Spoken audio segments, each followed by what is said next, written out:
অর্থনীতিতে যখন আমরা বাজার পড়েছি তখন বাজার ভারসাম্যের শর্ত এই বিষয়টা আমরা একদমই প্রথমে দেখেছি যখন আমরা ম্যাথগুলো সলভ করেছি। তো বাজার ভারসাম্যের শর্ত দুইটা, এই দুইটা শর্ত আমরা একটু বোঝার চেষ্টা করবো এই ভিডিওতে। দেখো যে প্রথম শর্ত যেটা, সেটা হচ্ছে এমআর সমান এমসি হবে, অর্থাৎ এমআর রেখা এমসি রেখার সমান হবে।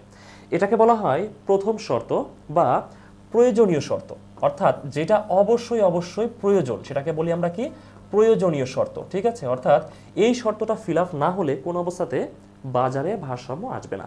এটা হচ্ছে প্রথম শর্ত। দ্বিতীয় শর্তে বলা হচ্ছে যে এমসি রেখার ঢাল বড়, এমআর রেখার ঢাল ছোট। তাহলে বিষয়টা কেমন হচ্ছে যে এমসি রেখাটা উপর দিকে চলে যাবে এমআর রেখার, তখনই তো ঢালটা এমন হবে, তাই না? তো 2 নম্বর যে শর্ত, এটাকে বলা হয় পর্যাপ্ত শর্ত, অর্থাৎ যেটা প্রয়োজনীয় না বাট ওইটাকে একটু সাপ্লিমেন্ট করতেছে। আচ্ছা, তো চিত্রের মাধ্যমে আমরা দেখার চেষ্টা করব যে দুইটা শর্ত কিভাবে ফিল আপ হয়। তো আমরা এই চিত্র যখন দেখতেছি, এটা হচ্ছে পূর্ণ প্রতিযোগিতামূলক বাজার। তোমরা চিত্র দেখে নিশ্চয়ই বুঝতে পারতেছো, কারণ এখানে এআর রেখা এমআর রেখা সমান অবস্থাতে আছে। আচ্ছা, তো এখানে দেখো প্রথম শর্ত এমআর রেখা এমসি রেখার সমান হবে। তো দেখো এটা হচ্ছে আমাদের এমসি রেখা, এই যে এমসি, এবং এটা হচ্ছে এমআর রেখা। ওকে, তো কোথায় গিয়ে সমান হচ্ছে দেখো তো, যখন এটা উপরের দিকে গমন করছে ঠিক এই বিন্দুতে এসে সমান হচ্ছে। আচ্ছা, আবার বলতেছে যে এমসি রেখার ঢাল বড় হবে, এমআর রেখার ঢাল ছোট হবে। তো দেখো এইখানে যখন ছিল, এইখানে এমসি ছোট ছিল, এমআর বড় ছিল।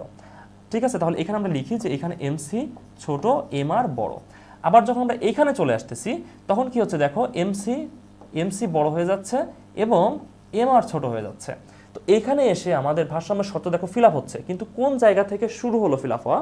বিষয়টা হচ্ছে এই জায়গাতে এসে ফিল আপ হওয়া শুরু হলো। এখান থেকে যত আমরা উপরের দিকে গমন করতেছি এই শর্তটা ফিল আপ হচ্ছে। তাহলে আমাদের ভারসাম্য বিন্দু ঠিক হচ্ছে এই ই বিন্দুটা, অর্থাৎ এখানে আমরা রেখা টানলে ই বিন্দুটা পাই ভারসাম্য বিন্দু। আবার এটা যখন অপূর্ণ প্রতিযোগিতামূলক বাজারে নিয়ে আসবো তখন খেয়াল করো যে এইখানে এমআর রেখা হচ্ছে এটা এবং এমসি রেখা হচ্ছে এটা। তো এখানে যখন এমসি রেখা গমন করছে দেখো ঠিক এই বিন্দুতে এমআর রেখা এমসি রেখার সমান হচ্ছে। আবার এই বিন্দু থেকে যখন আমরা উপরের দিকে যাচ্ছি তখন এমসি রেখার ঢাল বড় হতে থাকছে, এমআর রেখার ঢালটা তুলনামূলক ছোট থেকে যাচ্ছে। তাহলে এইখানে ভারসাম্য বিন্দু হচ্ছে এই ই বিন্দুটা। তাহলে এই যে দুইটা শর্ত, এই দুইটা শর্ত ফিল আপের মাধ্যমে পূর্ণ প্রতিযোগিতা এবং অপূর্ণ প্রতিযোগিতা দুই ধরনের বাজারে কিভাবে ভারসাম্য প্রতিফলিত হয় সেটা আমরা দেখতে পেলাম।